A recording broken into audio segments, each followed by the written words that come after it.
Hi everyone, it's Sunday. It is my meal prep day, so I'm going to share with you what I typically do. I am currently in the process, so I'm going to go through things one at a time. This is mango that I use for my smoothies. People don't normally eat the peel. I just cut it up, make sure I wash it really good, put it right in my smoothie because it chops up really good, so no issues. That way I don't have to cut anything in the morning. These are cucumbers. I normally peel them, but I found out I have a new condo and I don't have a peeler. So I cut them up super small. This is the one for my kids. This is the one for me.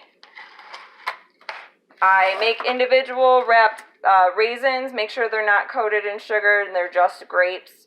So I make these for my kids instead of getting the individual little boxes because those are more expensive. I have string cheeses for their lunches. I get the Fit and Active from Aldi's. Those are typically the highest protein version. My son likes the potato bread buns, my oldest son, and he's allowed to have gluten, so I make him a peanut butter sandwich with this, usually include a string cheese for some protein, and then a veggie bag. These veggie bags have carrots and radishes. I know, it's weird, my kids like radishes. I have individual rice cakes right here, and these are just the plain ones. Typically I'll put some kind of nut butter on here, but my youngest is allergic to nuts, so I leave them plain for daycare, so there's no risk of allergen contamination. I leave out for last my meats and anything that needs to be done on the stove top.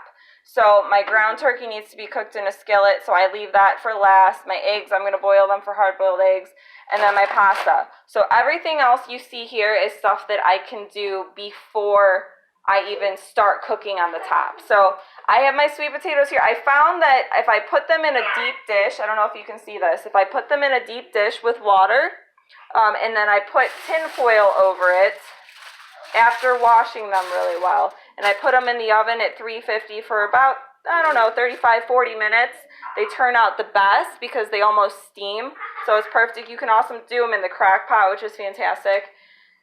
Chicken legs, I just sprinkle them with some poultry seasoning, put them on a pan, put them in the oven until they're crispy. I usually don't eat the skin, but I do like that I can just put a leg in with my kids' lunches. Brussels sprouts, I'm doing for the first time today on my own. I'm doing it different though. I'm not using olive oil. I'm actually using coconut oil with a little bit of salt and pepper, and we'll see how those turn out. I'm not sure yet about that. I have all my little handy dandy containers here. If you see, I actually put my frozen veggies in each one of my kids' containers first. Then what I'm going to do is put a sweet potato and a chicken leg in there, and then their lunches are set with outside of their snacks. So their snacks are the ones that are in the baggies. I have pureed pumpkin here that normally comes in a can. I put it in a container so that I can just scoop it right into my smoothie and I'm not messing with a can in the morning, so it makes it more convenient for me. And then I have all my handy dandy containers here. So if you can see, I do this in my own way. I make sure everything that does not need cooked, like vegetables, bread, cheese peels, peanut butter, fruit, all of that's put in the containers first before I even close them. And then I work on the meats and the potatoes, everything in the oven last. I am going to put the stuff that I need to in the oven now, and then I'm going to cook on the stovetop. So I'm making ground turkey on the stovetop, I'm making gluten-free pasta, and I'm boiling hard-boiled eggs. And I'll show you the last bit of it when I'm done, when it all comes together before I close the lids. But right now, this is the first part of my meal prep. All right, I'll talk to you guys in a little bit. Thank you. Bye. Oh, subscribe. Thank you.